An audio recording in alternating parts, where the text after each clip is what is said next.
Guys, I had a huge book haul this past week, so we need to chat about that.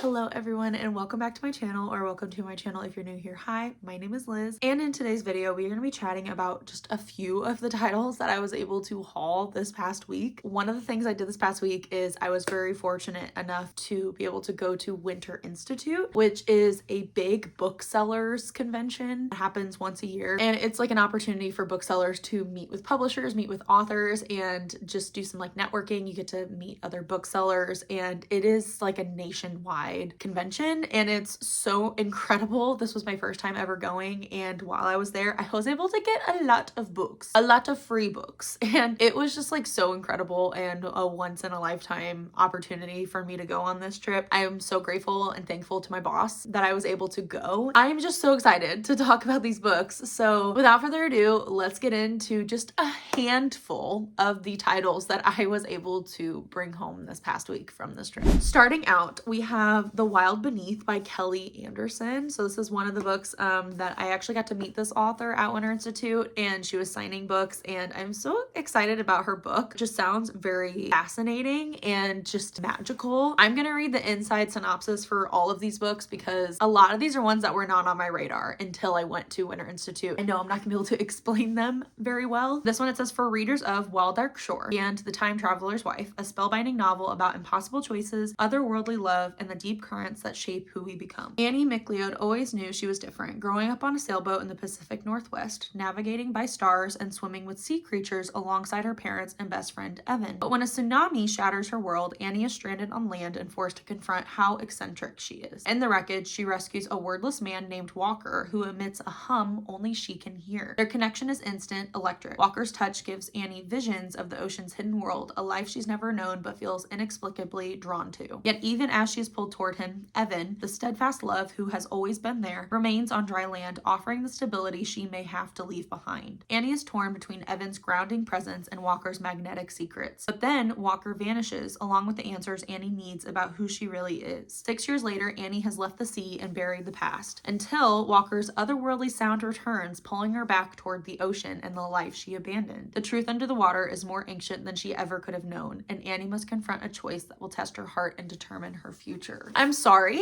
that sounds amazing. It sounds amazing. I think I might read this summer because anything that's like ocean, aquatic, life related things I tend to read in the summertime. The next one, this is another author that I was able to meet, and that is Cross My Heart, I Hope You Die by Mallory Arnold. One of the things that she said when she was describing her book was that if you were ever a fan of John Tucker Must Die and you actually thought John Tucker should die, then you should read this book. And that immediately hooked me. I love that movie. Immediately I was sold. One isolated cabin, one cheating boyfriend, one plan to get even. When Nora, Ruby, and Cham discover that they've each been dating the same man, what starts as outrage quickly spirals into a plot for revenge. Together they hatch a plan to lure their boyfriend to a romantic getaway in a secluded cabin at the top of a snow-covered mountain. What was meant to be harmless payback soon takes a chilling turn when their not-so-adoring boyfriend is found dead in the cabin. Stranded and snowed in, the women begin to look at one another with increasing suspicion. And as tensions rise, hidden motives come to light. To survive, each woman must confront her own demons as they fight to uncover if one of them is the killer or if something else lurks in the freezing wilderness waiting to pick them off one by one.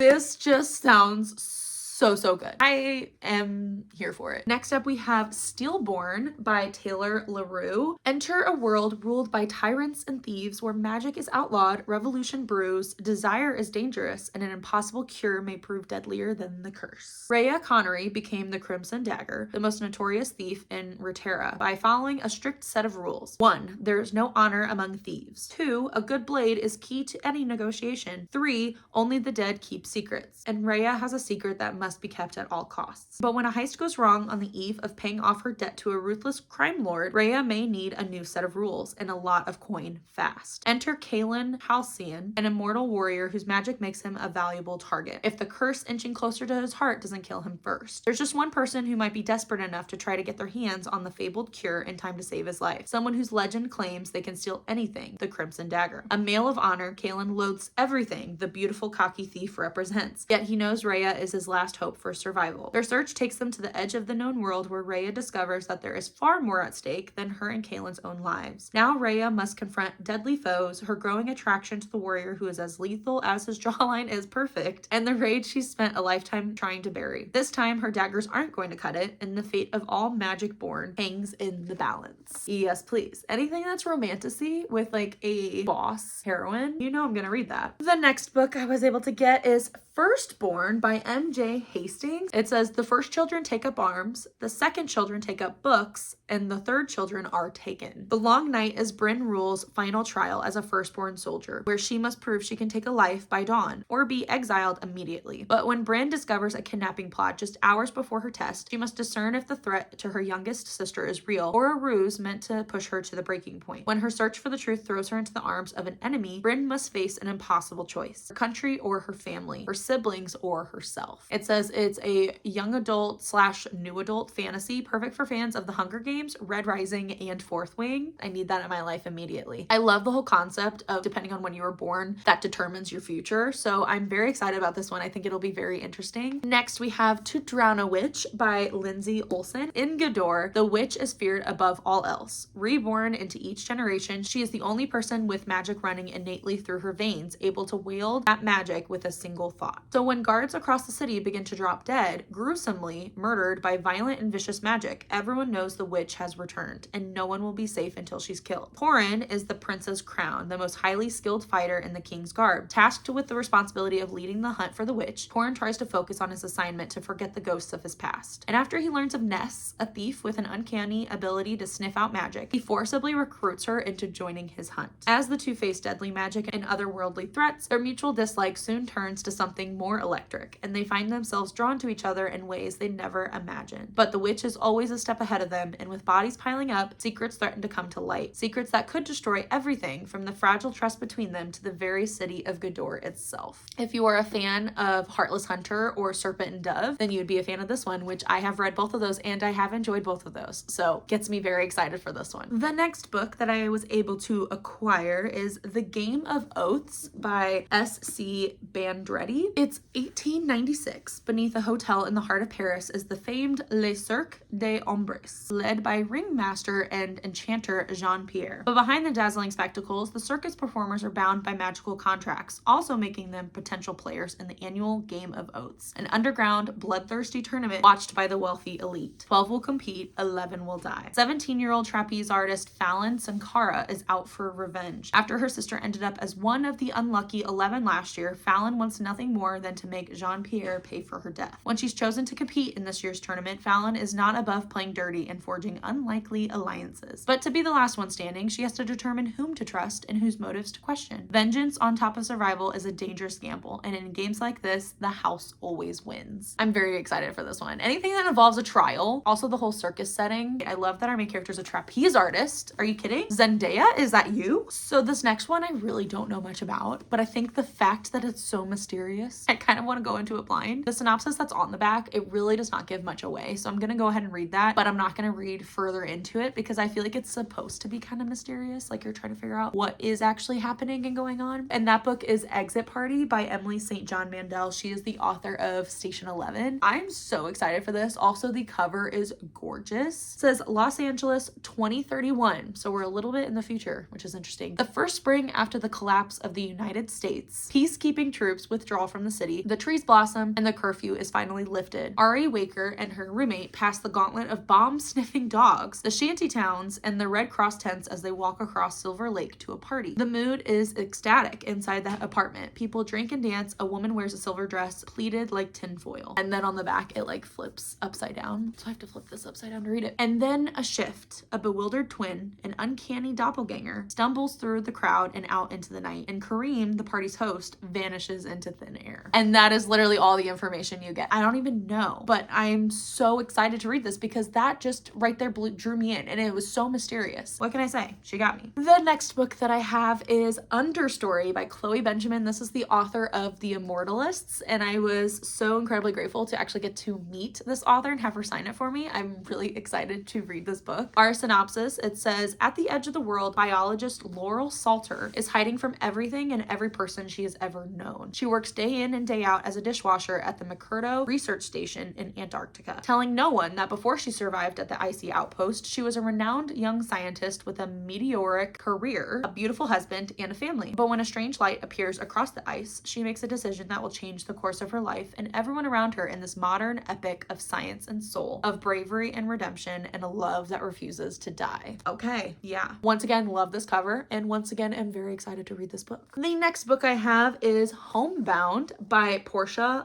Elaine. I don't know how to say that. Sorry. The back, all it says is Cincinnati, 1983. You are sitting at a computer. It has been 78 days since your uncle died. And then it changes fonts and it says, that's a terrible way to start a game, but this isn't a game, is it? Because what you're coding will outlast you by centuries and shape the lives of a scientist, an astronaut, a sentient automaton, and a desperate sea captain in ways you cannot imagine. These books, I'm telling you what, they're getting me. It says it's a century-spanning epic that's also an utterly intimate story of love, loss, and found family. So it looks like it takes place in 3 different timelines. One is Cincinnati 1983, which is where we're starting, and one is Berkeley 2078, and then one is in the Atlantic in 2586, so even further in the future. Very different from anything I've read. The next book I have is People Watching in the Desert by Callie Adeline. The reason why I was excited for this one is it is perfect for readers of Eleanor Oliphant is Completely Fine and Remarkably Bright Creatures, which I read that this past year and absolutely loved. So our story follows Sunny McGee, has spent most of her life alone, finding comfort in quiet solitude and scribbling in the private pages of her notebook. She lost her loving but troubled mother in childhood and was raised by an indifferent, sometimes cruel grandmother who left her scarred and naive about life. When Sunny mysteriously comes into a large sum of money, she finds herself in Arizona at the luxury sanctuary resort and spa. Out of her element and her comfort zone, she struggles with the spa's doting staff and the unfamiliar wealth and constant small talk of her fellow guests. Forced proximity introduces her to a cadre of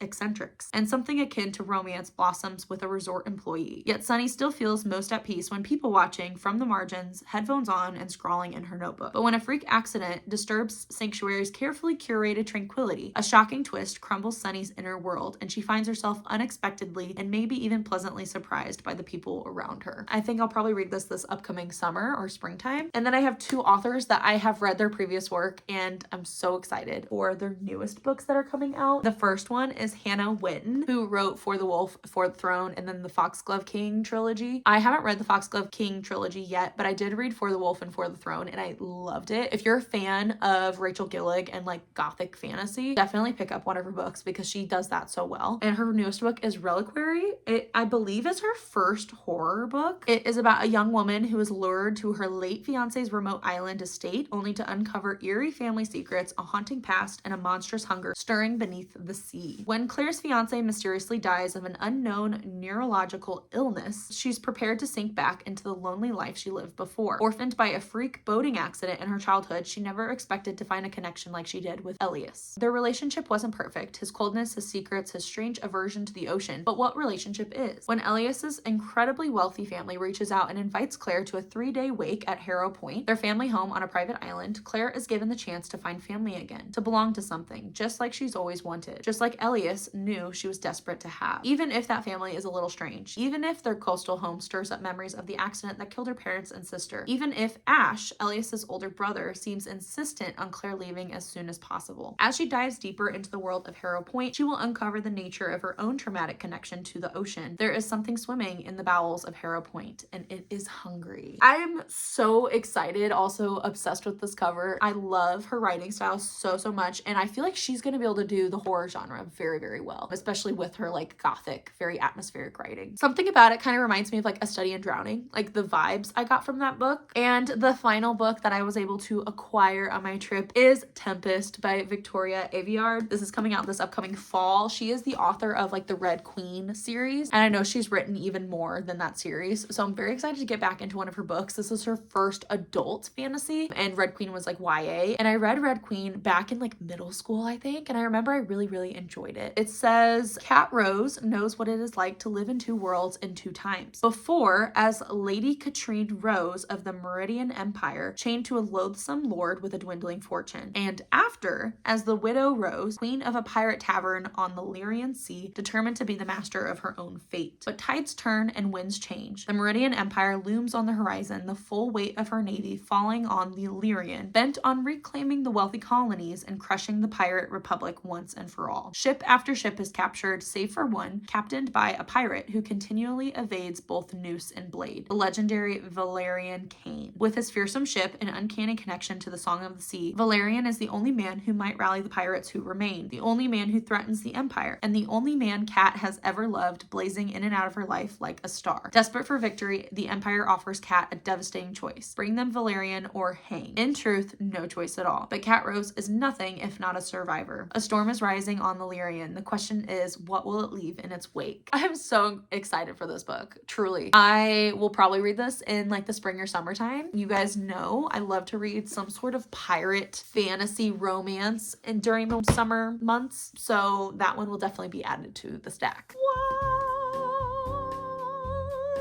And those are all the books that I am so incredibly excited about. Those are just some. I actually got way more than that on this trip, but these are the ones that really stood out to me, especially with what I typically read. This was such a fun experience and just so inspiring. I loved going to Winter Institute and I got to meet so many incredible people. I'm so incredibly grateful that I was able to go and I was able to get so many books as well. I knew I was going to get some books, but I did not expect as many as I got. So very, very happy and grateful for that. Thank you guys so much for watching. I hope this was fun. You got to see some new releases that are going to be coming out this upcoming year. Yeah, I hope I helped add some more books to your radar. I know that I am going to enjoy probably every single one of these books. Thank you guys so much for watching. I hope you enjoyed, and I will see you guys in my next video, which will most likely be my spring TBR. I'm so excited. I'm so excited to pick out a new TBR, especially with so many new books to choose from. Once again, thank you guys for watching, and I will see you in my next video. Happy reading. Bye.